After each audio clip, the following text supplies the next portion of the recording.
월요일입니다. 잘 지내시죠? 정원석입니다. 오늘은 좀 원론적인 얘기를 좀 할 거예요. 최근 들어서 태양광에 대한 관심들이 여느 때보다도 더 높습니다. 이제 차기 정부가 어떤 정부가 들어설지 대충 이제 윤곽이 나와 있고, 뭐 바보가 아닌 다음에야 어떤 정권이 들어설 거라는 건 이제 자명한 사실이 되었는데요. 이 에너지 업계에서는 그간 이제 그 극심한 사회 변화 속에서 이 에너지가 가장 중요한 역할을 해야 됨에도 불구하고 갈팡질팡하는 모습들을 많이 보여줬습니다. 최근에 스페인에서 일어나던 대정전 같은 경우에도 나름대로 시사점을 주고 있습니다만, 상대적으로 아무도 지적하고 있지 않습니다만 전기 에너지야말로 정말로 우리에겐 절대적인 것이다 라고 하는 부분들을 증명을 해준 것이죠. 자, 차기 정부가 들어서면 태양광 업계는 어떻게 될까요? 일단 원론적인 얘기를 말씀드리면 많이 활성화 될 겁니다. 에너지 고속도로를 이제 최대한 빨리 만들겠다. 에너지 고속도로는 대규모 송전망을 이야기하는 것이죠. 하지만 누차 영상에서 얘기했듯이 이 태양광의 전반적인 확산, 그러니까 거의 이제 보편적인 수준으로 이제 완전히 확산이 돼야 되는 시점이 됐고요. 누구나 태양광을 이용해서 전기를 발전을 해서 써야 되는 상황이 됐어요. 태양광에 대해서 부정적인 얘기를 하고 있고, 여기서 한 발 더 나가서 원자력 발전소를 더 많이 지어서 전기 에너지를 원자력을 중심으로 써야 된다고 얘기하는 사람들은 간단하게 얘기해서 이 현 시대의 어떤 변화나 아니면 우리 인류가 최종적으로 가고자 하는 방향에 대한 이해가 극히 부족한, 그래서 좀 전응아스러운 그런 발언을 하는 사람이라고 이렇게 치부를 해도 됩니다.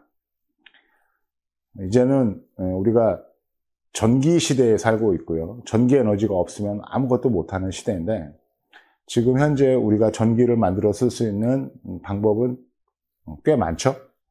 일단 전통적으로 터빈을 이용한 방식으로 전기를 발전을 하고 있어요. 수력 발전도 터빈을 이용한 발전이고요. 석탄 발전도 석탄을 떼서 물을 끓인 다음에 증기압을 이용해서 터빈을 돌리는 거고, 석유를 이용한 발전도 석유를 태워서 증기를 만든 다음에 증기 터빈을 돌리는 방식입니다. LNG 역시 마찬가지고요. 원자력 발전 또한 핵 분열을 통해서 만들어진 뜨거운 고열을 이용해서 증기를 만들고, 그 증기를 이용해서 증기 터빈을 돌리는 방식입니다. 그러니까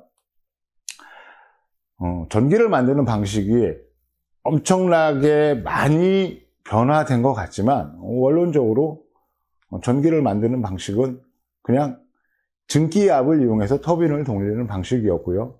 조금 차이가 있다면 수력은 물의 낙차를 이용해서, 그러니까 수압을 이용해서 터빈을 돌리는 방식이죠. 내나 터빈을 돌리는 방식은 똑같습니다. 터빈은 간단하게 얘기해서 발전 터빈은 모터죠. 터빈은 모터입니다. 모터.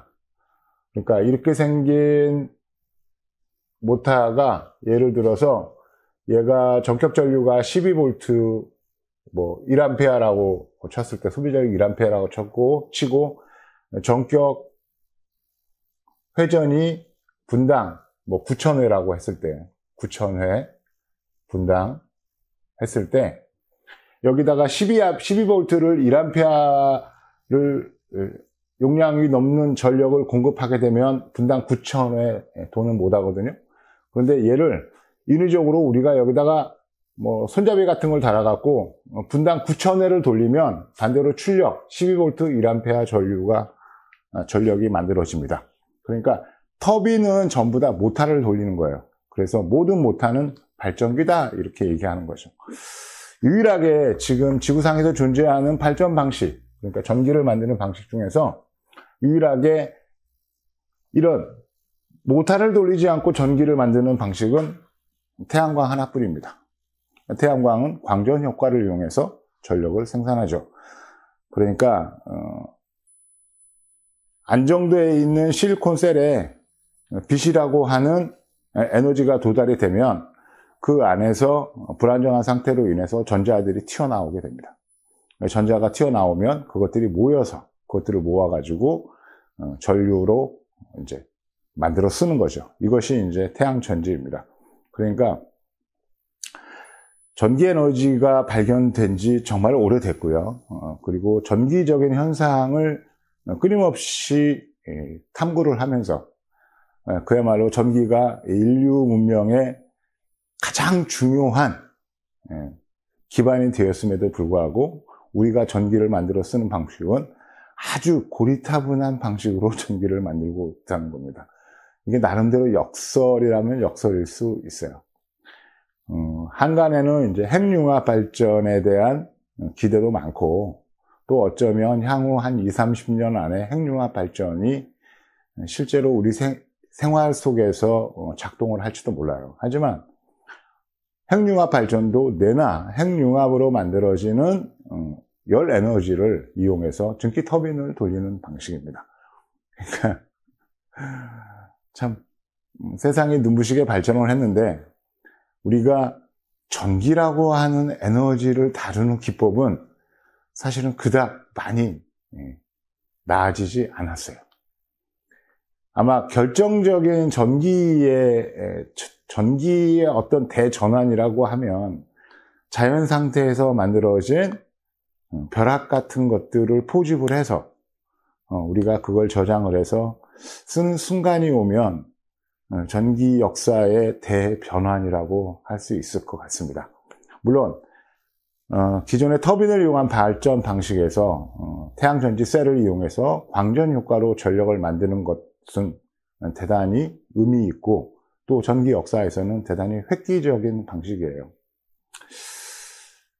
그런 작은 일종의 일탈이라고 할 수 있는데 그런 일탈이 지금 우리 도처에서 햇빛이 나면 전기를 열심히 발전하는 태양광의 전성시대를 이제 앞두고 태양광이 확산이 되고 있습니다.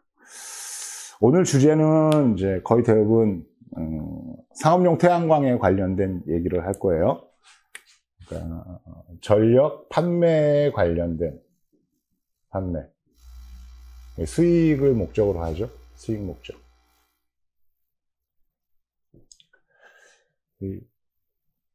일단 기본적인 속성이 뭐냐면 우리가 태양광 사업에 한 발짝이라도 들여놓으려 치면 이 사업의 기본적인 속성을 좀 이해할 필요가 있어요. 태양광은 일에서 중동 전쟁을 지나고 그리고 전 세계의 어떤 눈부신 발전 속에서 자연의 훼손이 더 가속화되고 또 하나 생활 속에서 만들어진 그리고 산업 과정에서 만들어진 여러 가지 자연에 악영향을 주는 환경 폐기부터 시작해서 생활 폐기물들 그리고 또 급속한 경제적인 풍요의 확산을 통해서 소비력이 극한대로 이제 확장이 됐죠. 그러니까 더 극단적으로 얘기하면 인류가 생존에 필요한 수준 이상의 것들을 우리가 소비하고 있는 거예요. 그래서 여러분들이 이제 영어 공부하시는 분들은 이제 많이 아시겠습니다만 우리가 이제 음식을 먹고 난 다음에 남은 음식들이 있어요. 그러니까 남은 음식들 보통 이제 대충 포장해갖고 냉장고로 들어가는 음식들이죠. 그래서 필요할 때 이제 다시 생각나면 꺼내 먹으려고 하는 건데 우리는 그거를 남은 음식이라고 얘기하지만 영어로는 이렇게 씁니다. leftover. 그러니까 남은 음식이라고 하거든요. 이 뜻의 의미는 뭘까요? leftover. 그러니까 넘쳐서 남을 수밖에 없는 거예요. 수밖에 없는. 흔히 말해서 이제 잉여라고 할 수 있고, 이 잉여는 기본적인 속성의 낭비가 되겠죠.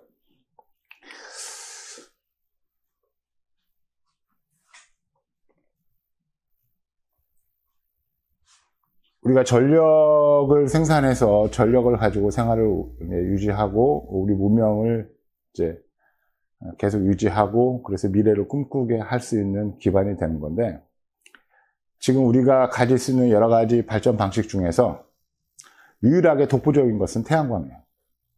금방 얘기했듯이 모두가 다 그 발전 터빈을 돌리는 겁니다. 발전 모달을 돌려서 전기를 생산하는 거거든요. 풍력도 마찬가지예요. 바람의 힘을 이용해서 모달을 거꾸로 돌리는 거죠. 그래서 전기를 이제 토출하게 만드는 겁니다. 그러니까 지금 현재 존재하는 모든 방식들 중에서 가장 유니크한 것은 태양광이에요. 그러니까 가장 독보적인 방식이라고 할 수 있습니다. 그런데 이 태양광은 처음에 시작할 때부터 민간에서 시작을 했고요. 민간에서 시작하고 민간에서 투자하고 그래서 민간에서 성장을 시킨 부문입니다. 왜 성장이 됐느냐면 이게 돈이 되기 때문에 성장을 한 거예요. 처음에는 아주 도덕적인 목적 때문에 도덕적인 유인 때문에 시작을 했습니다. 왜냐하면 석유나 기타 우리가 땅속에서 꺼내서 쓸 수 있는 자원들의 고갈이라고 하는 두려움, 우리가 다 꺼냈으면 후세들은 어떡하지? 라고 하는 고갈의 두려움이 첫 번째로 다른 에너지원을 탐사하게 만들었고요. 찾게 만들었고요. 두 번째는 이제 환경오염으로 인한 지속 가능한 상태를 만들고자 하는 눈물겨운 과정 속에서 태양광이 이제 관심을 갖게 됐고, 그렇게 해서 시작한 태양광이 조금씩 사회적으로 소비가 되면서 산업 기술 측면에서 태양광에 대한 투자들이 일어납니다. 누군가는 이 태양전지, 태양광 분야가 나름대로 돈이 될 거야. 이 돈이 된다는 의미는 태양광으로 전력을 생산해서 파는 것뿐만이 아니고 그건 그 다음 일이고요. 어쩌면 태양광이라고 하는 것들이 좀 더 많이 적용이 될 것 같아. 그러니까 이 태양광에 좀 우리가 연구나 아니면 투자를 해서 좀 더 많은 사람이 쓸 수 있게 가격도 낮추고 조금 더 단순하게 그리고 효율도 높은 전지를 만들면 좋지 않을까. 그래서 일단은 시작을 했고요. 그러다가 2000년대를 넘어오면서 기후위기라고 하는 새로운 이제 복병이 우리에게 이제 나타나게 되죠. 어쩌면 멸종이라고 하는 단어들로 서슴지 않게 이렇게 읊을 수 있는 위기 상황을 우리가 가시적으로 상상을 하게 되는 순간입니다. 기후위기는 우리가 현재까지로서는 인간이 대처할 수 없는 악몽이기도 하죠. 멸종이라는 걸 생각을 해봐야 되고, 인간이 만들어낸 지구 문명의 종말까지도 이제 그릴 수 있는 아주 끔찍한 상황인 거죠. 그래서 2000년대를 오면서 태양광이 급속도로 이제 확산이 되기 시작합니다. 여기에는 이제 전 지구적으로 이제 태양광이 확산되게 된 두 가지 이유 내지는 두 개의 장소가 있어요. 첫 번째는 이제 유럽입니다. 유럽. 그리고 두 번째는 이제 중국이죠. 중국 대륙이에요. 유럽은 개별적인 나라들로 다 쪼개져 있지만 사실은 지금의 현존의 국경이라는 것이 우리나라만 예외로 하고, 사실은 전체 대륙 안에 있는 국가들의 국경선이라는 건 첫 번째는 그냥 정치적이거나 내지는 두 번째는 이제 군사적이에요. 정치, 군사는 따로 떼어쓸 수가 없죠. 왜냐하면 정치라고 하는 부분을 지키기 위한 물리적인 테두리를 군사력이 보장을 하고 있으니까. 그런데 우리나라만은 예외로 대륙에서 별도로 떨어져 있는 섬 같은 존재죠. 북으로는 이제 체제가 다른 북한이라고 하는 부분이 절대적으로 가로막혀 있고요. 우리는 삼면이 바다로 둘러싸여 있습니다. 그러니까 이게 뭘 하나를 이 같은 공간에서 시작을 한다 그래도 우리는 처음부터 우리 나름대로의 방식을 가지고 우리 것에 최적화된 물건을 만들어낼 수 있는 거예요. 그러니까 한간에는 최근에 이제 지정학이라고 하는 단어가 이제 너무 보편적으로 많이 쓰이고 있고 지정학적인 어떤 접근이나 분석이 뭘 의미하는지도 잘 알고 있죠. 예전에는 이념 내지는 체제 뭐 이런 것들로 인해서 세상이 이제 구분이 되고 그리고 또 이념이나 체제에 따라서 서로가 돕고 뭐 나름대로 견제하고 이랬었는데 이제는 이제 이념이나 체제가 사라진 그야말로 탕을냉전 시대가 우리가 이제 맞이하면서 그때부터는 지정학이라고 하는 이제 한 번도 생각해보지 못했던 이제 그런 단어들이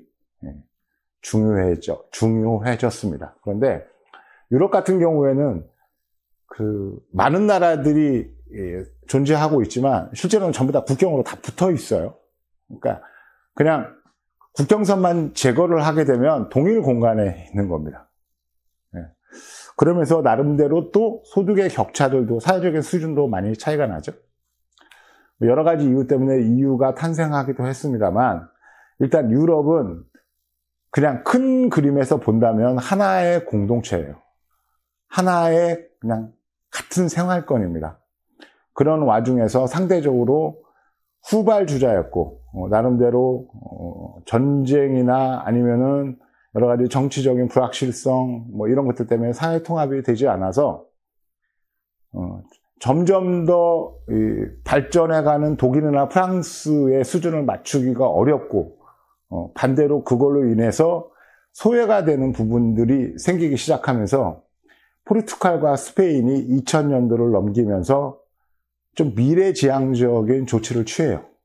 그것이 뭐냐면 앞으로 세상은 전기 에너지가 대충 주도할 것 같으니 우리가 대륙이라고 하는 거대 전력망, 그러니까 유럽의 전력망은 사실은 다 연결이 다 돼 있어요. 안에서 항상 전기 생산을 더 많이 하는 프랑스는 핵발전을 많이 갖고 있고 독일은 지금은 핵발전은 없습니다만 우수한 발전 능력, 발전 설비들을 가지고 있죠. 이런 나라들로부터 전기 사용에 대한 주도권을 빼앗기죠. 포르투갈과 스페인은. 그래서 포르투갈하고 스페인이 2000년도를 넘기면서 전략적으로, 그러니까 우리가 흔히 하는 말로 그냥 국가적으로, 하지만 조금 더 고급화된 단어를 사용한다면 공동체 지향적으로 태양광 설치를 하기 시작했습니다. 그래서 2010년을 넘어오면서 한때 한 2년 동안 전 세계 태양광이 전부 다 포르투갈과 스페인 쪽으로 다 휩쓸려 들어갔어요. 그래서 한때는 돈 주고도 태양 전지판을 구하기 힘든 그런 시절도 있었습니다. 그렇게 해서 유럽은 태양광이 이제 빠르게 확산이 됐고요. 중국이란 나라는 워낙 땅덩이가 크니까 이게 전체 중국이라고 하는 전체 지역에 송전망을 건설하는 것 자체가 너무 어마어마한 비용이 이제 일단은 예상이 되고 또 워낙 지역적으로 크니까 효과적으로 관리할 수단도 많지 않았던 거예요. 그런데 중국도 수단과 방법을 가리지 말고 문명화된 사회를 지향을 하니까 결국은 전기 에너지를 만들어 써야 된다고 하는 과제를 눈앞에 뒀을 때 태양광이라고 하는 부분이 가장 매력적으로 다가왔죠. 그래서 중국은 거대 송전망을 구축하는 것을 일단 보류를 하고 지역에 스스로 전기를 만들어 쓸 수 있는 태양광을 집중적으로 지원을 하기 시작합니다. 여기에 이제 우리가 아는 것처럼 중국이 개혁 개방 이후에 그야말로 전 세계의 공장이 되면서 유럽에서 성숙된 태양광 제조 기술이나 아니면은 관련된 여러 가지 노하우들이 중국의 OEM 방식으로 중국에서 위탁 생산을 하면서 이제 중국이 태양광에 대한 급속한 이제 기술적인 진보나 역량을 확보하게 돼요. 그리고 중국은 그 태양광을 넘치는 자원과 풍부한 전력, 풍부한 전력이라고 할 수는 없습니다만, 지구상에서 만들어지는 실리콘셀의 90%는 신장 위구르에서 만들어지는 거예요. 반도체에 들어가는 실리콘도 마찬가지입니다. 태양광에 사용되는 실리콘셀도 마찬가지고, 신장 위구르에서 엄청난 양의 실리콘 이제 원재료인 인곳을 생산하게 되고, 그리고 인곳을 만든 다음에 그걸 이제 웨이퍼하는 과정도 결국 전기로 하는 거거든요. 근데 이제 신장 위구르는 도처에 널린 게 이제 그 석탄이에요. 노천광이라고 하죠. 근데 석탄의 질이 크게 좋지가 않고 결국 그냥 불이나 뗄 용도 수준의 석탄밖에 안 되니까 그냥 발에 채이듯이 널려있는 신장 위구르 지역의 석탄을 수거를 해서 화력발전으로 전기를 만든 다음에 실리콘 인곳을 만들고 웨이퍼를 제조를 합니다. 그러니까 가격이 싸지는 거죠. 그리고 중국이 전체 면적에다가 태양광이라고 하는 거대 인프라, 전력망을 구축하기가 난감해져서 개별적으로 전기를 직접 자가 발전해서 쓸 수 있는 태양광 쪽으로 국가의 전력에 대한 계획 자체를 그런 식으로 세팅을 하면서 중국 내에서 태양광이 엄청나게 성장을 하게 되고, 그 와중에 해외에서 OEM 방식으로 중국에서 태양광 전지판을 생산하면서 중국 내 태양광 제조 역량이 이제 급속도로 올라갔고요. 그리고 또 하나, 신장 위구르에서 만들어지는 그 값싸고, 그리고 거의 뭐 원가도 거의 뭐 산출하기 힘들 정도의 실리콘과 웨이퍼를 가지고 중국이 이제 전 세계 태양광 시장을 이제 누르기 시작하면서 어느 순간부터 태양광은 전체 지구에서 아주 중요한 발전원이 된 거예요.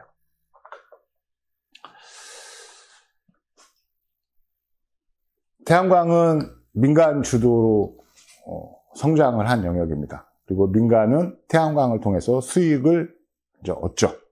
수익 얻게끔 만들었습니다.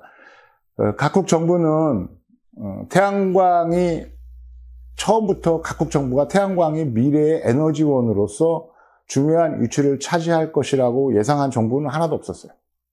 그냥 막연하게 중동전 그리고 자원의 무기와 그리고 여러 가지 이제 국제적인 불안정성 이런 것 때문에 어쩌면 특히 유럽 같은 경우에는 예를 들어서 전체가 공유하고 있는 전력망을 누군가 어떤 특정한 국가가 국가의 이기적인 행위를 통해서 전력망을 차단할 수도 있기 때문에 그런 이제 최악의 상황들을 이제 가정을 하면서 영내에, 그러니까 공간 내에서 민간에서 태양광을 꾸준하게 투자해서 태양광 설비 늘리는 것들을 이제 그냥 강 건너 불구경 하듯이 이제 그렇게 내버려 둔 거죠.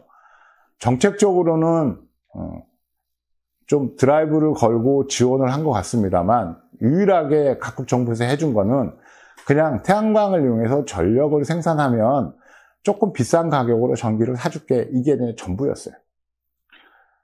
그래서 처음에는 태양광을 하려는 사람들이 그렇게 많지 않았습니다. 왜냐하면 태양광 설비에 대한 가격도 굉장히 많이 비쌌고요. 엄청난 돈을 들여서 태양광 발전소를 시작을 했는데 어쩌면은 세상에 예기치 않은 일 때문에 중간에 발전을 못하게 되거나 아니면 다른 어떤 사회적인 어떤 진보나 사회적인 어떤 그 새로운 전기 생산 기법들이 나오면서 내가 내 인생을 걸고 내지는 엄청난 돈을 투자해 가지고 태양광 발전소를 구축을 했는데 이것들이 이제 소용없는 물건이 되지 않을까 하는 두려움이 있었음에도 불구하고 꾸준하게 전기를 팔면서 얻어지는 소득들이 분명하게 확인할 수 있는 부분이어서 태양광은 계속 늘었습니다. 국내도 마찬가지예요.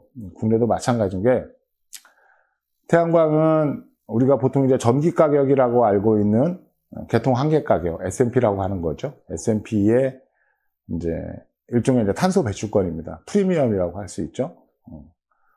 그런 이제 그 별도의 수익을 얹어주면서 태양광을 이제 민간에서 열심히 이제 투자하도록 해왔어요.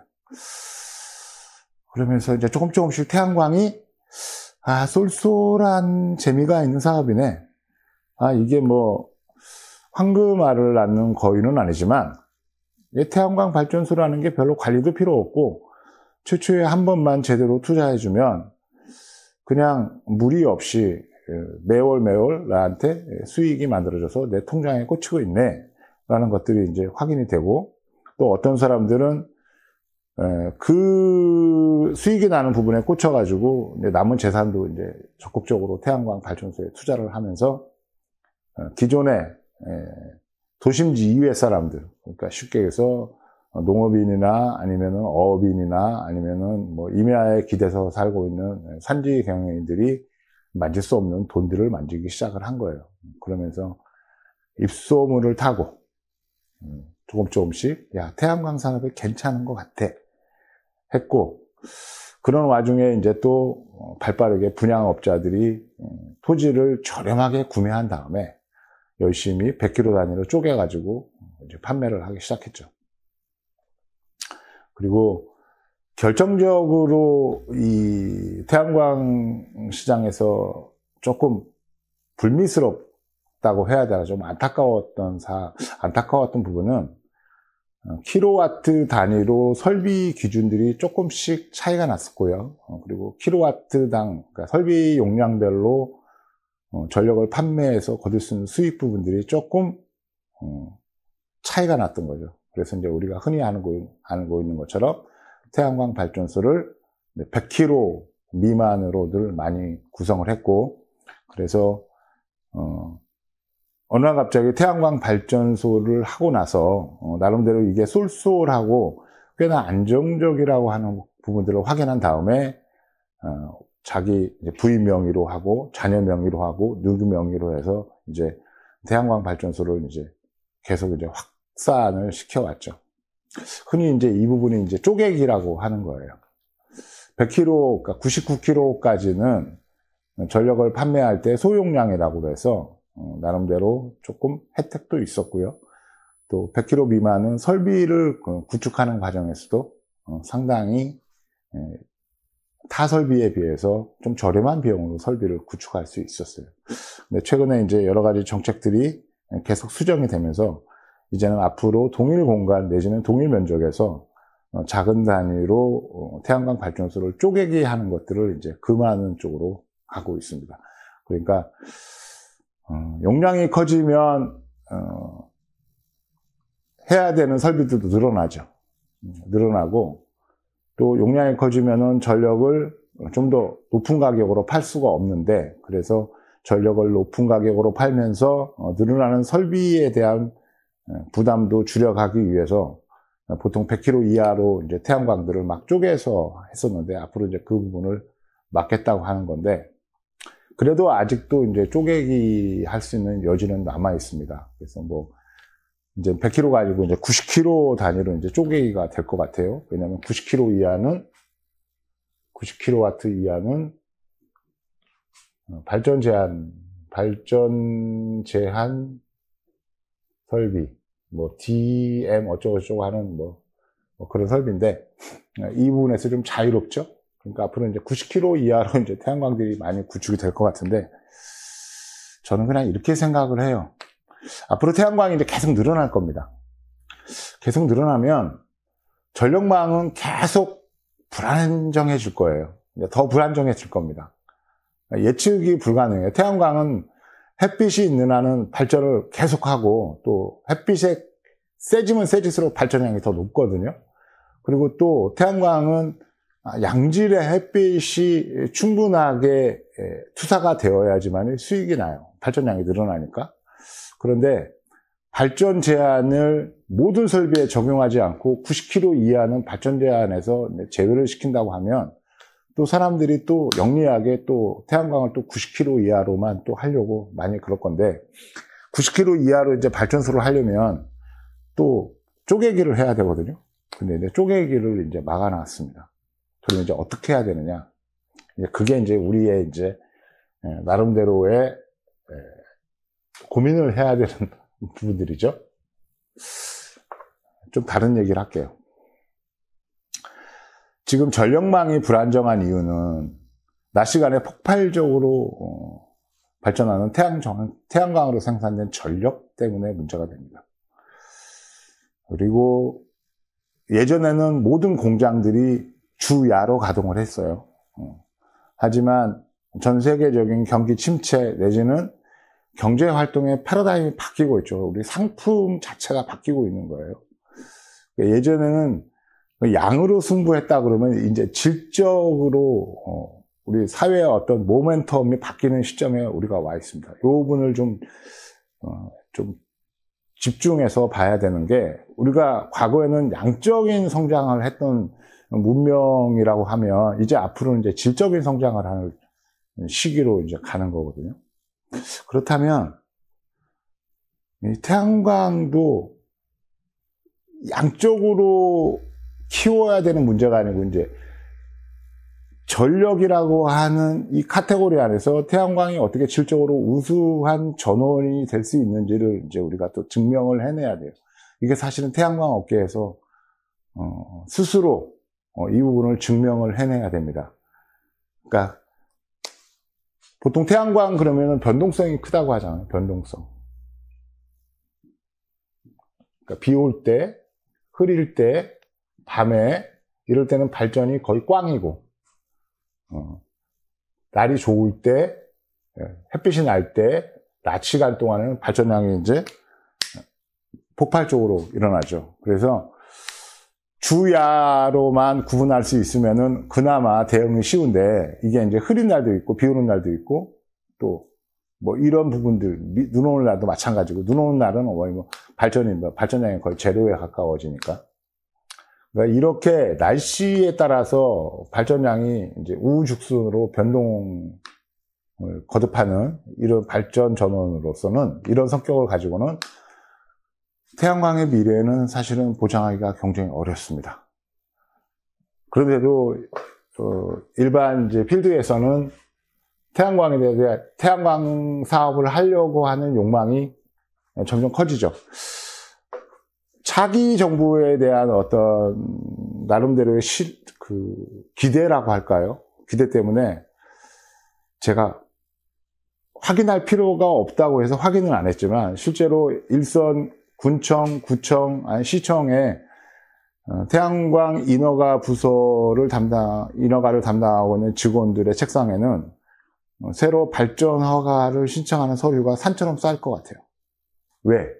시장은 이미 움직이거든요. 바람이 불기도 전에 풀이 눕습니다. 시장은 그렇게 빨리 반응을 하죠.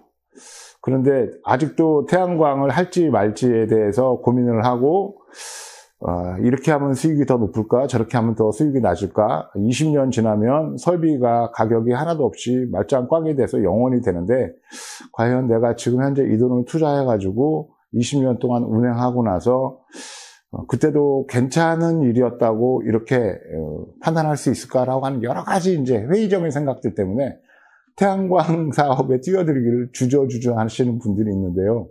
이런 분들은 계속 주저주저 하다가 이제 버스를 놓치게 되는 겁니다.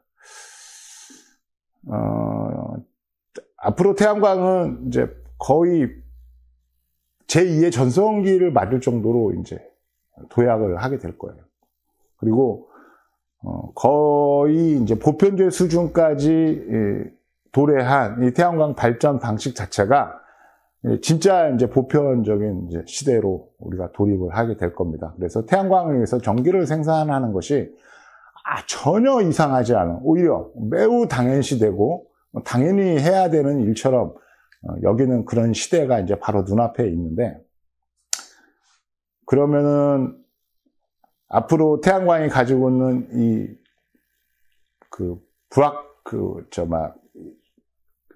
예측 불가능한 이제 현상들, 그러니까 발전량을 어떻게 제어하지 못하는 이 불안정성 같은 것들을 어떻게 이제 제어할 거냐라고 하는 부분에 있어서 답은 아주 명확하게 나와 있어요.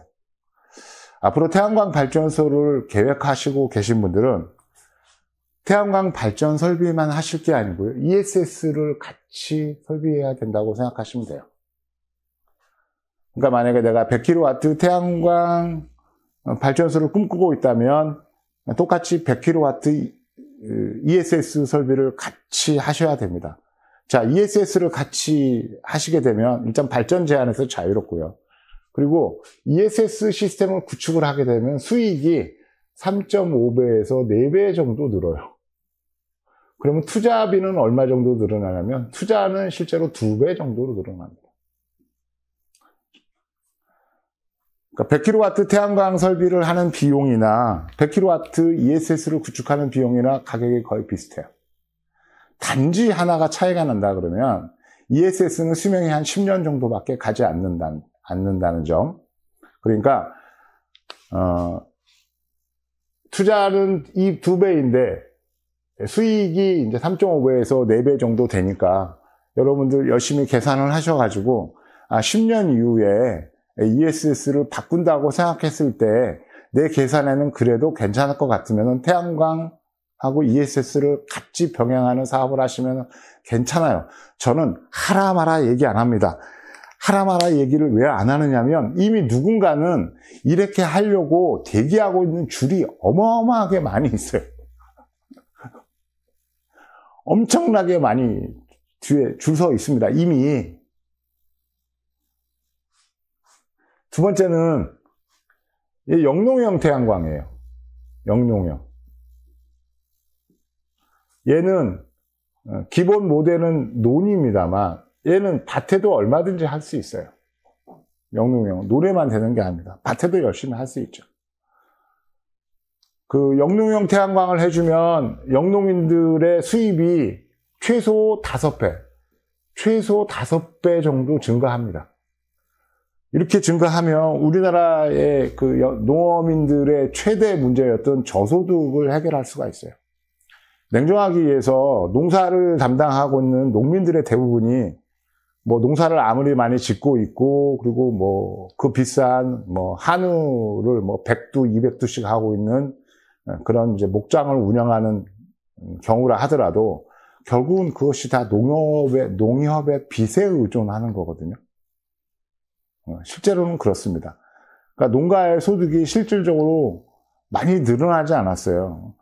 그 대출을 통해서 자금을 끌어모아서 농업의 크기를 늘렸어도 똑같이 그거를 원금과 이자를 상환을 해야 된다고 하는 측면에서 보면 실제 농어민의 소득은 크게 증가되지 않았고요.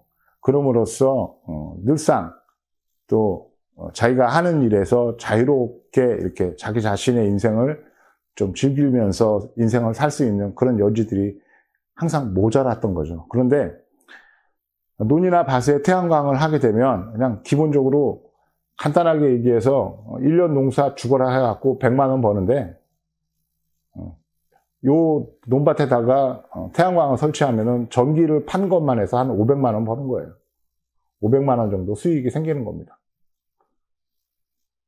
그러니 뭐 농사를 지은 것보다 소득이 뭐 한두 배 정도 늘어나는 게 아니고 한 4배, 5배, 뭐 최소 5배 정도 늘어나게 되면 이게 안 할 사람이 거의 없죠. 그리고 또 하나, 영농형 태양광 같은 경우는 아마 국가에서 적극적으로 공사에 필요한 비용 같은 것들을 장기 이제 저리로 대출을 해줄 거예요.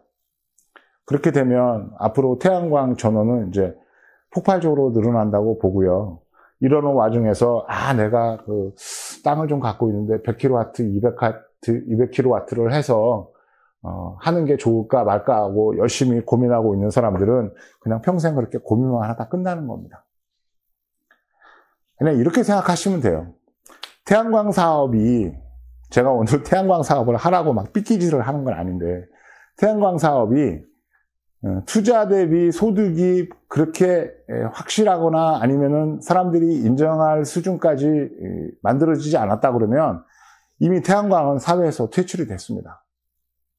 퇴출이 됐겠죠? 아니, 결과가 납득할 수준이 아니고 결과가 기대치에 못 미치면 자기 혼자서만 실망하고 마는 게 아니잖아요.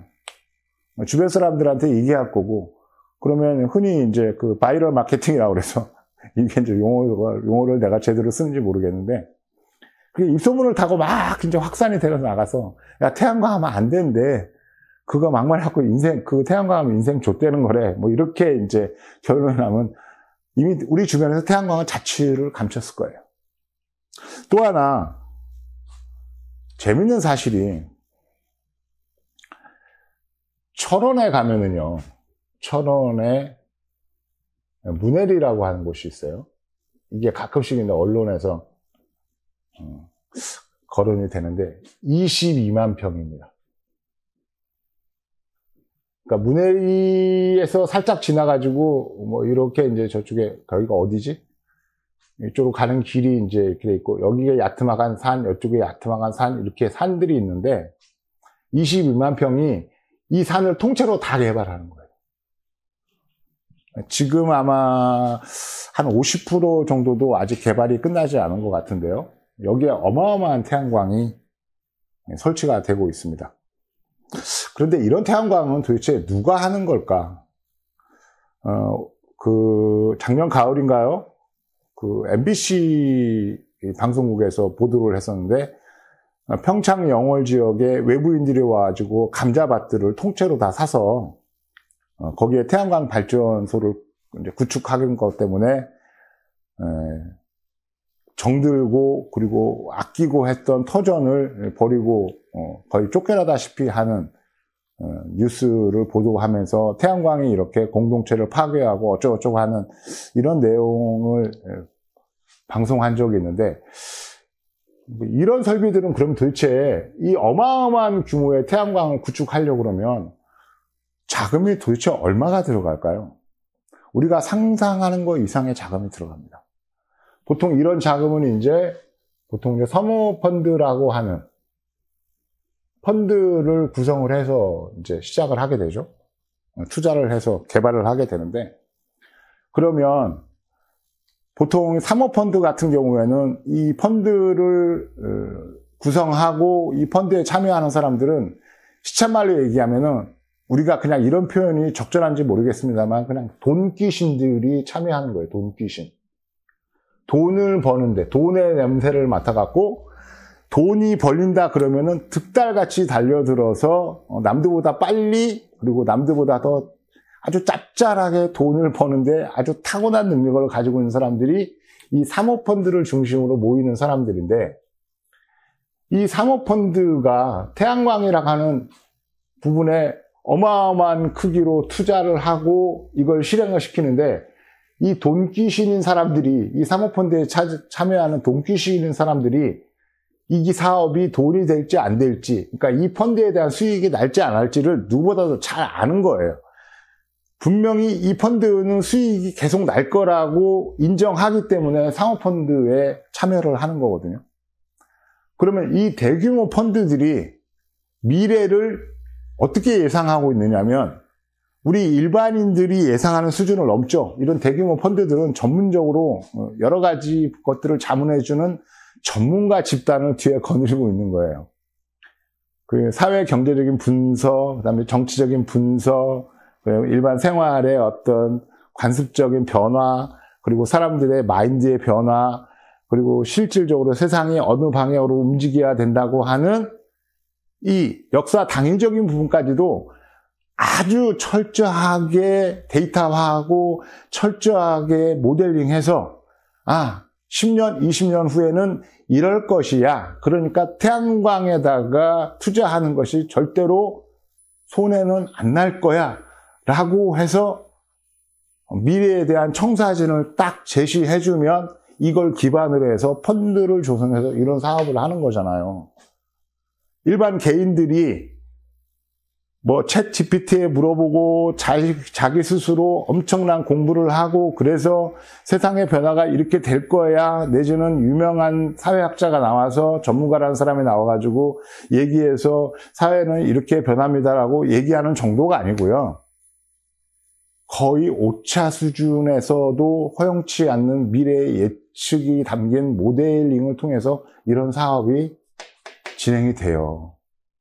그런데 필드에서는 이렇게 거대한 자본이 미래에 대한 청사진을 그리면서 태양광에다 엄청나게 투자를 하는데, 일반인들은 아직도 내가 한 2, 3억 정도 태워가지고 20년 동안에 이거를 이 정도 수익이 나면 수익이 난다고 볼까 안 할까? 아니면 중간에 세상에 무슨 난리라도 나면 이거 말짱 꽝 되는데 어쩌고저쩌고 하면서 그러고 있는 거죠. 제가 오늘 태양광 사업을 무조건 하라 이런 얘기가 아니고요. 적어도 태양광 산업을 하려면 기본적인 인식 자체를 여러분들이 가지고 있던 그런 사회적인 인식을 바꿔야 돼요. 첫 번째 뭘 바꿔야 되냐면 전기가 메인인 시대라는 것들을 인정을 해야 됩니다. 이제 전기 없이는 아무것도 못해요. 그러면 이 얘기를 거꾸로 뒤집으면요, 우리가 사는 국가 내지는 사회 이런 공동체가 어떤 대가를 치르더라도 전기가 계속 공급될 수밖에 없는 상황을 만들 거예요. 그래서 누군가는 어떤 상황에서도 전기를 만들어서 공급할 수 있는 상황을 가정을 해야 되고 그렇게 만들어야 됩니다. 그런데 태양광 같은 경우는 민간인들이 주도를 하고 있죠. 그럼 결론은 뭐예요? 민간인들이 투자해서 민간인들이 전력을 생산해갖고 판매했을 때 원하는 만큼의 수익이 창출이 안 되면 이 민간에서 주도하는 태양광은 존재할 수 없어요. 적어도 이렇게 상식적인 추론 과정을 통해서 상식적인 결론을 내야 돼요. 그리고 이 상식적인 결론에 도달하면 나머지 사소한 의문 나는 것들은 다 버릴 줄 아는 용기가 필요합니다. 우리 인생이라는 게 결국은 매 순간 선택의 연속인 거잖아요. 우리가 어떤 선택을 할 때 항상 최선의 선택을 하는 거 아닙니다. 완전 무결한 선택이란 건 존재할 수가 없어요. 그렇죠? 그럼 우리가 베팅하고자 하는 부분에 내가 얼마만큼 많이 확신을 하는데 그 확신이 상식적이고 합리적인 수준에서 부합하느냐가 문제가 됩니다. 그게 내가 마음속에 확신하고 결론 내린 부분이 상식적이고 합리적으로 타당하다는 부분 쪽으로 많이 기울면 기울수록 나의 선택은 그러지 않게 되는 거죠. 최근 들어서 저한테도 이제 태양광에 대한 문의들이 꽤 많이 오는데 너무 어처구니 없게도 이거 투자해갖고 정말로 수익이 그렇게 날까요? 라고 하는 원론적인 질문이에요. 난 이제 그런 질문에는 이제 좀 짜증이 납니다. 왜냐하면 이 정도 시점까지 왔는데 아직도 태양광이라고 하는 이 발전 사업에 대해서 아직도 회의적으로 바라보면서 뭔가 자신을 만족시키는 무엇이 있을 거라고 기대하고 나한테 전화를 하는데 내가 너무 지치는 겁니다, 이제는. 그러니까 앞으로 저한테 혹시라도 전화하실 분들은 이미 이런 부분들은 결론을 내시고 그거 이외에 뭔가 내가 좀 다른 궁금한 점이 있는데 그런 궁금한 점이 도대체 어떻게 하면 해소할 수 있을지에 대한 질문을 하시면 정말로 좋을 것 같아요. 최근에 이제 여러 가지 이제 정부 정책들이 이제 많이 바뀌는 게 있죠. 아까 초반에서 얘기한 쪼개기 금지가 이제 들어가는 거예요. 사실 쪼개기 금지는 진즉에 했어야 되는 겁니다. 이거는 이제 일종의 이제 사회 정의적인 부분이에요. 윤리적으로 그렇게 하면 안 됩니다. 쪼개기를 해서 남들보다 훨씬 더 많은 이득을 가져가는 사람들은 반대로 이득을 봐야 되는 사람들의 이익을 침해하는 거예요. 칼취하는 겁니다. 그러니까 법의 허점을 이용해서 그 빈틈을 파고들어서 태양광 발전소를 통해서 남들보다 많은 이익을 얻으려고 하는 사람들이 이번에 쪼개기 금지로 인해서 이제 왕창 이제 꿈을 접어야 되는 상황이 됐고요. 아마 이 여파는 그동안 이제 싼 땅을 대량 매입을 해서 100km 단위로 쪼개가지고 땅과 함께 알토란 같이 수익을 남겼던 분양업자들한테도 적지 않은 타격이 있을 거라고 생각해요. 이제 이렇게들 많이 묻는 분이 계세요. 태양광 발전소는 20년 지나고 나면 아무것도 남지 않느냐. 실제로 아무것도 남지 않습니다. 왜냐하면 20년 지나고 나면 이미 그 발전소가 효과적으로 발전을 한다고 치더라도 발전소를 재등록을 해야 하는 과정에서 설비 자체가 워낙 노후가 됐기 때문에 이 설비들을 변경하지 않으면 발전소 재등록이 안 돼요. 흔히 말해서 정기적으로 안전하다고 하는 검사를 통과할 수가 없습니다.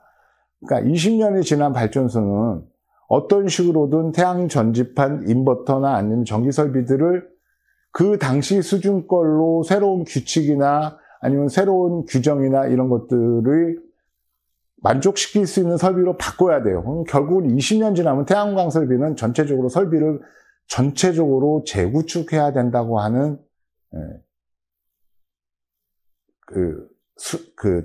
구축해야 된다고 하는 조건에 이제 당면을 하게 될 겁니다. 그러니까 그냥 그렇게 생각하세요. 태양광은 그냥 20년 내지는 영농형은 25년까지도 늘어날 수 있습니다만 한 20년 동안 내가 지금 현재 돈을 얼마 들여서 20년 동안 수익이 이 정도 난다 그러면 나는 큰 문제 없이 이 투자를 감행할 수 있어라고 하시는 분들은 하시고요. 그런 부분에 대해서 아직도 조금이라도 의심이 드는 분은 이제 태양광 발전소 발전 사업이라는 걸 머릿속에서 지우세요. 지워야 돼. 이미 시점이 그런 것까지 됐어요. 우리 사회 공동체 구성원들이 변화되는 시대에서 모두가 그 변화에서 탈락하지 않고 모두가 같이 나갈 수는 없어요.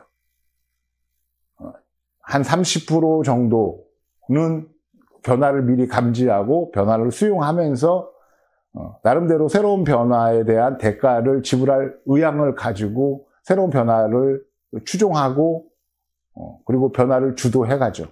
한 20% 정도는 이쪽에 있을까 저쪽에 있을까 하고 뭐 간 보고 그러다가 얼레벌레 이제 뭐 쏠려서 이제 뭐 상당수는 이제 변화 쪽으로 가고 상당수는 또 변화를 못 쫓아가는 이제 낙오자에 속하게 되고요.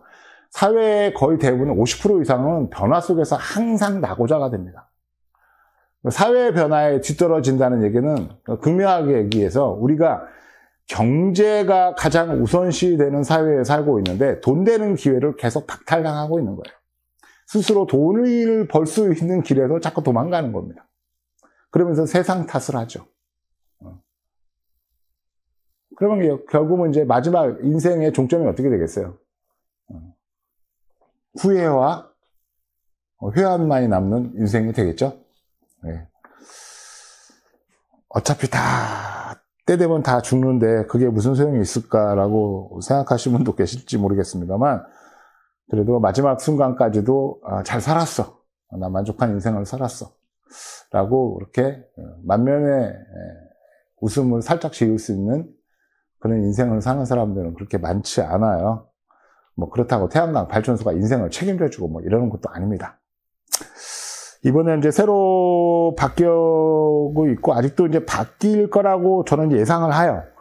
왜냐하면 이제 정권이 새로 들어서게 되면 사회 전 분야에서 아주 혁신적인 변화들이 많이 예상이 되는데 그런 것들을 통해서 미리 이제 정부가 선제적으로 몇 가지 이제 태양광 사업에 대한 부분들을 이제 미리 발표를 했는데 제가 판단했을 때는 이게 어떤 그 태양광 사업을 하려는 사람들의 입장을 대변하거나 태양광 발전 사업소의 이익을 좀 더 보존하거나 증대시키려는 게 아니고 기존의 전력 에너지를 장악하고 있었던 기득권 세력들이 향후에도 이 전력 산업의 어떤 변화나 이런 부분들이 급격하게 진행이 되지 않도록 그래서 그동안 자신들이 누려왔던 기득권의 권한을 조금이라도 더 늘려가기 위한 일종의 알박기라고 저는 보고 있습니다. 그래서 그냥 간단하게 예상하면 계약 기간을 이제 20년에서 뭐 15년 단위, 5년 단위로 이렇게 10년 스타트하고 그 이후로 이제 5년, 20년, 25년 단위로 선택할 수 있게 해준 건데, 나름대로 의미는 있어요. 나름대로 의미는 있는 게 뭐냐면, 앞으로 지구상에는 우리가 예상하지 못한 여러 가지 불확실한 상황들이, 그러니까 불안정한 상황들이 계속 우리에게 다가올 거예요. 그래서 많은 부분들이 그때그때 상황에 따라서 상당한 영향을 받고, 그것들이 이제 실물 경제에다가 영향을 주면서 여러 가지 이익이나 이런 부분들이 이익과 손해를 이제 마치 그러니까 롤러코스터 타듯이 이렇게 막 그 변화되는 시점을 이제 우리가 맞게 될 건데, 20년에서 10년, 그리고 이제 5년 단위로 이 전력 판매에 대한 방식 자체를 바꾸는 거는 제가 봤을 때는 별로 쓸모가 없는 게, 이게 5년 단위로 계약을 한 부분이 누구에게는 참 운이 좋게 그 변화의 패러다임에 잘 맞을 수도 있지만, 어떤 사람들한테는 이렇게 돼서 내 손해 날 줄 알고 이렇게 계약 조건을 바꿨는데 이게 운대가 안 맞아가지고 더 안 좋은 결과를 가져갈 수도 있어요. 그렇죠? 결국은 이 계약 기간을 10년, 15년, 20년, 25년 이렇게 바꾸는 게 우리 흔히 쓰는 말 있죠. 복불복이라고. 복불복의 결론은 뭐예요? 꽝이에요. 그쵸? 거의 대부분은 꽝입니다. 그래서 별로 현실적이지 않다라는 게 제 생각이에요. 차라리 그냥 태양광 발전 설비가 태양 전지판의 기술적인 어떤 진보, 그리고 뭐 인버터는 기술적인 진보가 이루어졌는지 어쩌는지 모르겠지만, 어쨌거나 인버터의 주요 소자인 전력 소자들은 전기 자동차 덕분에 아주 굉장히 많이 이제 지금 진보하고 있는 상황이어서, 인버터의 그 전력 스위칭하는 능력이나 아니면 전력을 케어하는, 전력을 운용하는 이런 부분들도 점점 강화가 될 거기 때문에 인버터의 수명도 조금씩 늘어날 거거든요. 그렇다면 이렇게 그냥 시장에서 뭐 그때그때 조사모사식으로 시장에서 불만을 제기하거나 아니면은 정부의 일반적인 일변도의 정책 때문에 꼼짝 못하겠다고 아우성치는 이 소비자들의 요구를 마치 수용이나 하는 척, 인심 쓰는 척 하면서 5년 단위로 뭐 계약 조건을 바꿀 수 있게 해주는 거는 별로 의미가 없고요. 단지 이거는 그냥 선심성이다라고 저는 생각해요. 그게 별로 의미가 없다. 두 번째, 탄소 인증 모듈 입찰 우대를 강화한다. 뭐 탄소 인증 모듈이라는 건 여러분들이 잘 아시죠? 전지판은 어쨌거나 100% 중국산입니다. 국산은 없어요. 아직도 태양 전지판이 국산이 있을 거라고 믿고 있는 사람들은 바보입니다. 국산은 없어요. 원재료인 실리콘부터 시작해서 전지판을 덮고 있는 유리, 전지판 테두리를 구성하고 있는 알루미늄, 전부 다 중국산이에요. 중국산을 쓰지 않으면 생산 단가가 안 만들어져요. 그렇게 제품을 만들 수가 없습니다.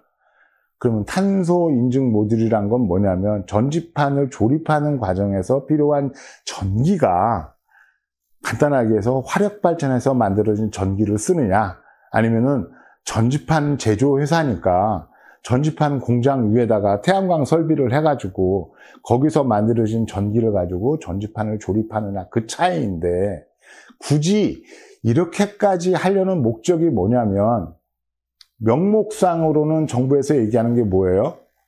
국내에서 생산되고 있는 국내산 전지판을 보호하는 것이 우선이다라고 하는 일단은 명분을 내세우는데, 이것도 의미가 없는 게, 어쨌거나 해체하면 다 중국산이에요. 의미가 없어요. 그러니까 이것도 역시 그냥, 그런데 이제 이런 조건을 만들게 되면 이게 이제 시장을 갈라치기 하는데 아주 중요한 수단이 됩니다. 그러니까 제조 공장에서 신재생 에너지로 만든 전지판을 제조를 하게 되면 이것이 이제 저탄소 인증 모듈이 되잖아요. 그러면 얘는 또 가격이 비싸요. 가격이 비싸죠. 한 20% 정도 차이 납니다. 가격이 비싸요. 그리고 이 20% 정도 가격이 비싼 전지판을 입찰하는 과정에서 우대 정책을 해주게 되면 나머지 사람들은 상대적으로 소외를 받는 거예요. 그러면 이게 어떤 결과치가 되느냐면, 국내 태양광 제조 설비들을 가지고 있는 공장들이, 야, 어차피 이거 우리가 한번 이게 전탄소 전지판으로 한번 만들어 볼까?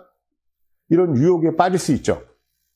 그리고 또 그런다 하더라도 전지판 공장들은 저탄소 모듈을 생산하는 쪽으로 공장의 주력을 변경시키지는 않아요. 왜 변경시키지 않느냐면, 이 정책이 대단히 표면만 그럴듯한 정책이기 때문에 그렇습니다.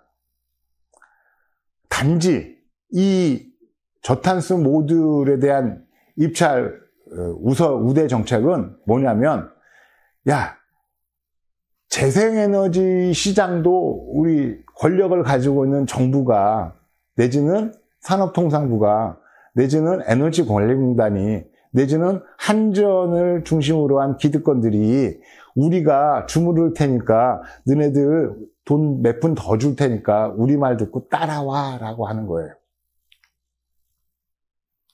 충실한 개를 만들려고 하는 거죠. 우리가 모두가 다 이 부분들은 거부해야 됩니다. 그래서 아마 태양광 사업을 하고 있는 업체들의 대표나 거기에 이제 관련되어 있는 담당자들 같은 경우에는 사석에서는 그러죠. 아니, 탄소 인증 모듈을 왜 써? 그냥 탄소 모듈 인증을 받지 않은 뭐 4등급, 3등급, 4등급의 전지판이 훨씬 싸니까 일단 그걸 사서 구축을 하죠. 굳이 뭐 얼마나 더 받는다고 저탄소 모듈을 사용해서 말 잘 듣는 개처럼 정부에 딸랑이를 할 거야. 저 사람들이 이상한 사람들이 아니야? 이상한 사람들은 아니죠. 본인 나름대로는 그렇게 하는 게 내 이익이 조금 더 늘 수 있다고 생각하는 그 이기심에서 이제 이런 정책을 따라가게 되는 거고요. 그 정책을 따라가는 사람들이 있으니까 시장이 갈라지게 되고요. 그래서 어떤 신재생 에너지 시장, 태양광 시장에 동참하는 사람들을 나누는, 일종의 갈라치기 하는 방식으로 이런 정책을 수립을 하는 겁니다. 이게 나쁜 사람들이죠. 세 번째가 이제 고정가격 낙찰 상한가 입찰, 인상이라고 하는데, 만약에 RPS를 없애고 전부 다 이제 그 장기 입찰 제도로 간다 그러면 어떻게 될까요? 그러면 이제 입찰되는 가격에 이제 모두가 이제 목숨줄을 갖다가 이제 걸어야 됩니다. 그런데 실제로 입찰 시장에서 최종적으로 입찰이 이루어지는 가격들은 기대치보다 낮거든요. 낮아서 현물 시장에 대한 미련을 버리지 못하고 사람들이 불만을 제기하니까, 야, 그러면은 입찰 상한가를 좀 높여줄게. 그렇게 이제 얘기합니다. 입찰 상한가를 높였다고 해서 실제로 입찰되는 단가가 높아지나요? 안 그러겠죠? 그러지 않을 겁니다. 그러니까 이것도 도대체 이 정책이 뭐지? 이런 생각이 드는 거예요. 물론 조금 높아질 수는 있지만 문제는 뭐냐면 이 역시나 상한가를 조금 더 높였다고 하는 부분을 강조하면서 사람들을 기득권들이 만들어 놓은 질서 안으로 몰려들게끔 하는 일종의 호객행위다, 저는 이렇게 봐요. 네 번째, 이제 정부 주도 PPA 중개 시장을 신설하겠다고 합니다. 이거는 조금 더 의미가 있어요. PPA 중개 시장 신설. 얘는 좀 역사적으로 좀 봐야 되는 게, 그리고 좀 원론적으로 봐야 되는 게, 대한민국에서 대한민국에서 전력을 공급하고 전력을 판매할 수 있는 곳은 한전밖에 없어요. 이게 독점입니다. 유일한 기관이에요. 어느 누구도 전기를 공급하거나 판매할 수 없어요. 그런데 이번에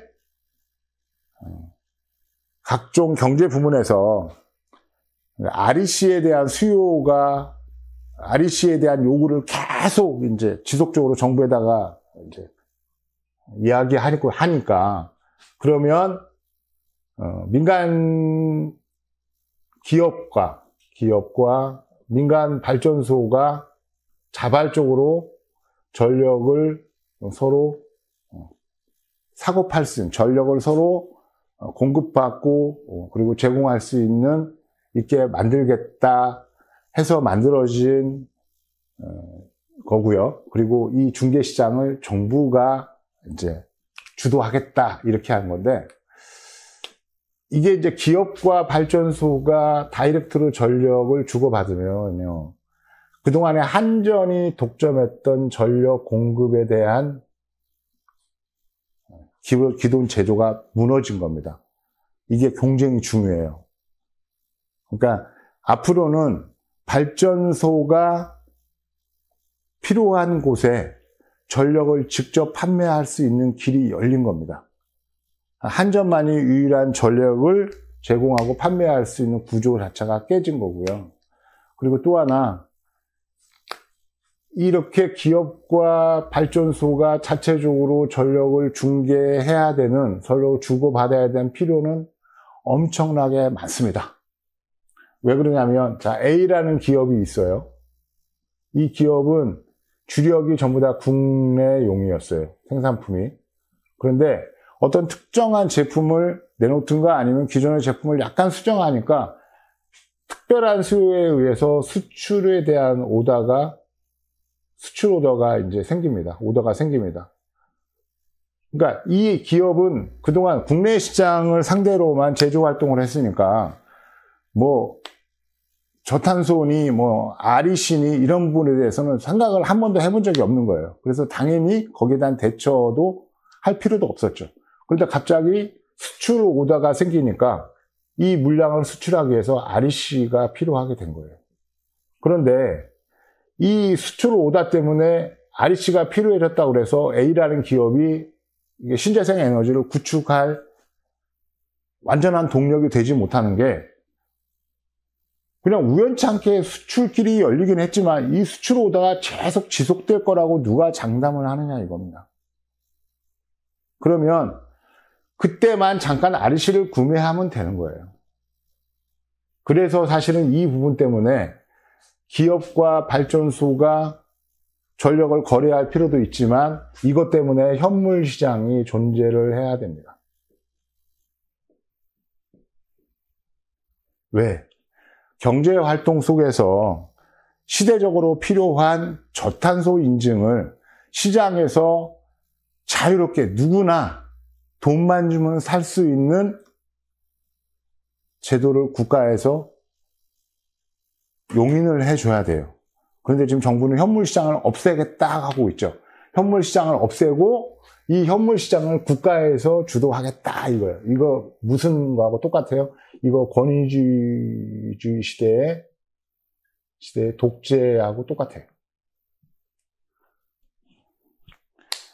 이거 성공할 수 없어요. 불가능해요. 몇 가지만 말씀을 드릴게요.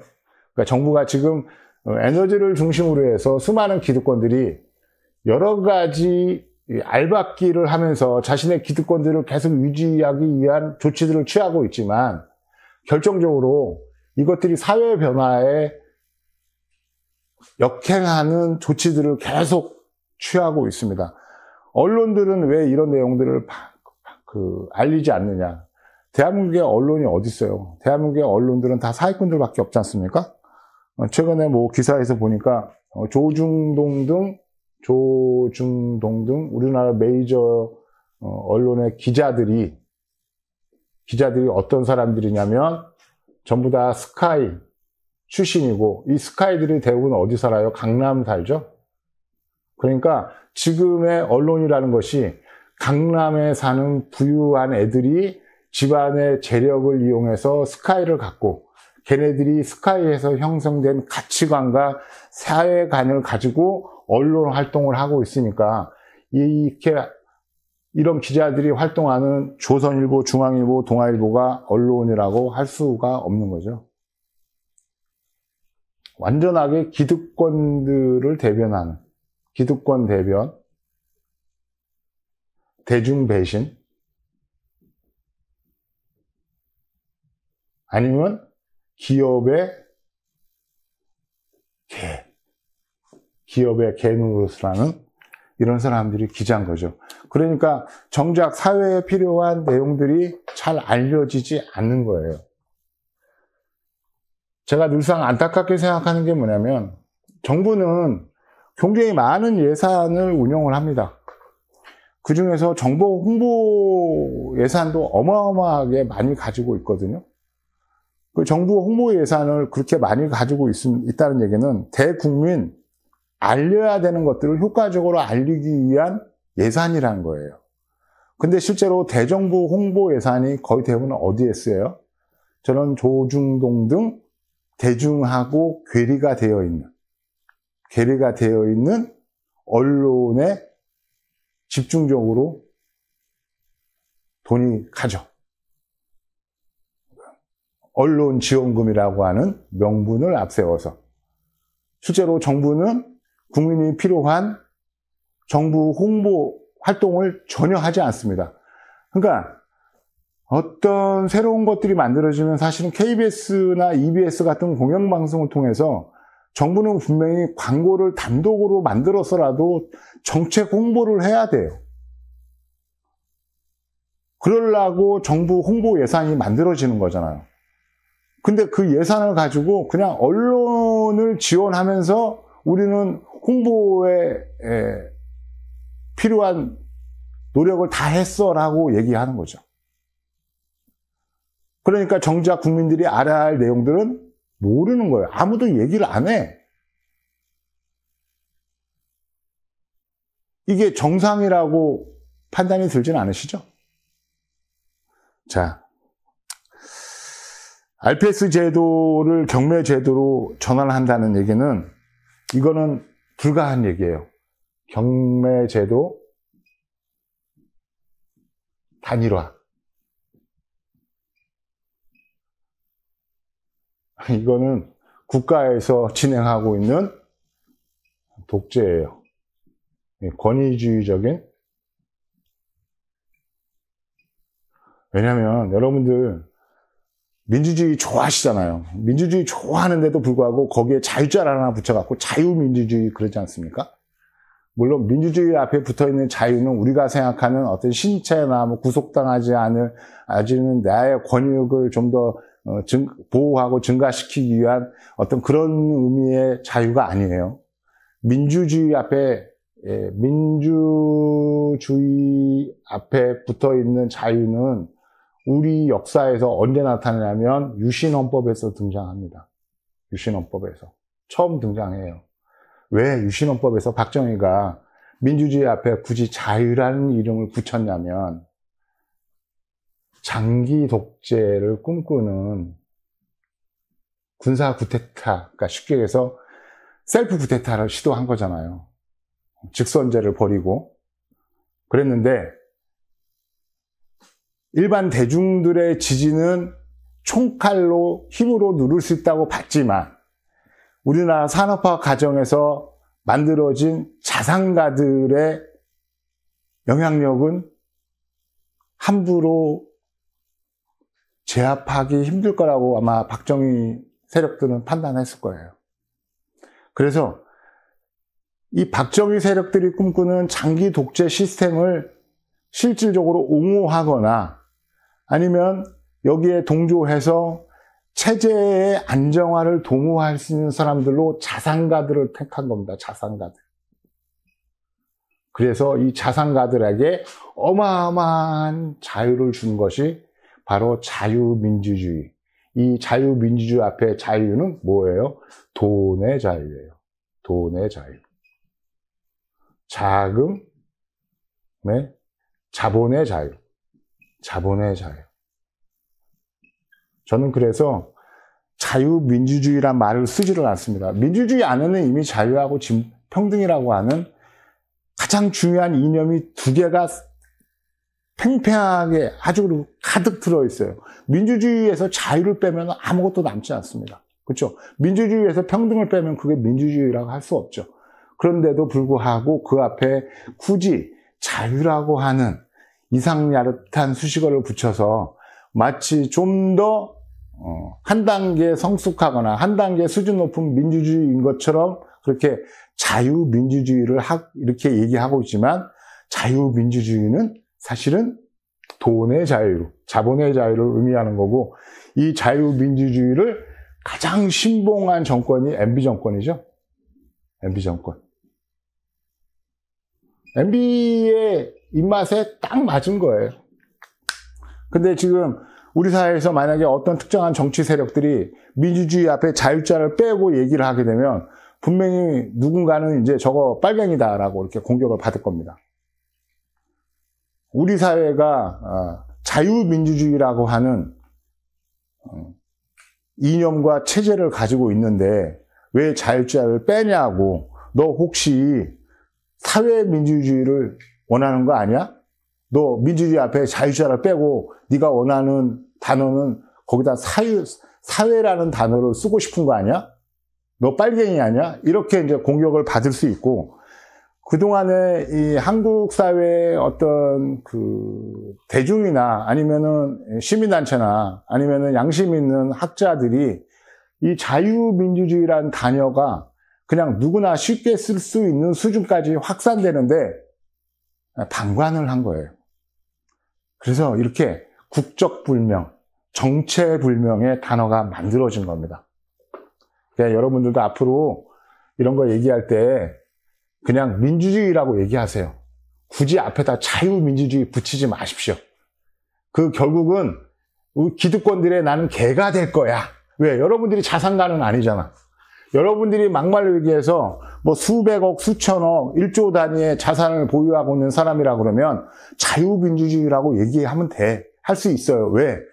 내가 가지고 있는 재산을 최대한 활용을 해서 나의 이익을 효과적으로 증진시킬 수 있는 것이 자유민주주의입니다. 하지만 여러분들이 그 정도 자산가가 아니라고 하면 그 자산가들이 최대한 세상을 노략질할 수 있는 수단으로 삼고 있는 자유민주주의란 말을 쓰지 마시고 그냥 앞으로 민주주의란 말을 당연히 쓰세요. 그러셔야 됩니다. 자, 이 경매제도는 우리 시장은 첫 번째 원칙이 뭐예요? 공정경쟁이에요. 공정경쟁. 그렇죠? 이 공정경쟁은 독점, 독과점을 배격합니다. 이 얘기를 거꾸로 뒤집으면 시장에는 어떤 특별한 재화나 상품은 항상 복수로 존재해야 돼. 복수로. 그래서 선택할 수 있어야 됩니다.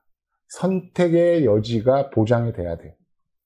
그런데 태양광을 이용해서 전력을 판매하는데 정부가 그것도 정부라고 하는 권위기관이 만든 경매제도로 단일화하겠다.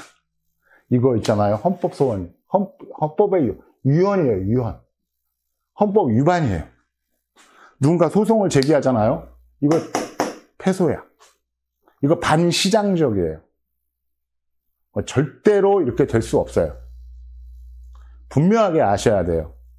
경매제도로 태양광의 전력 판매를 단일화하는 건 얘는 그냥 반시장적인 정책이고 그리고 또 헌법에 위배합니다. 헌법을 위반하는 내용이에요. 나라가 이렇게 가면 안 되죠.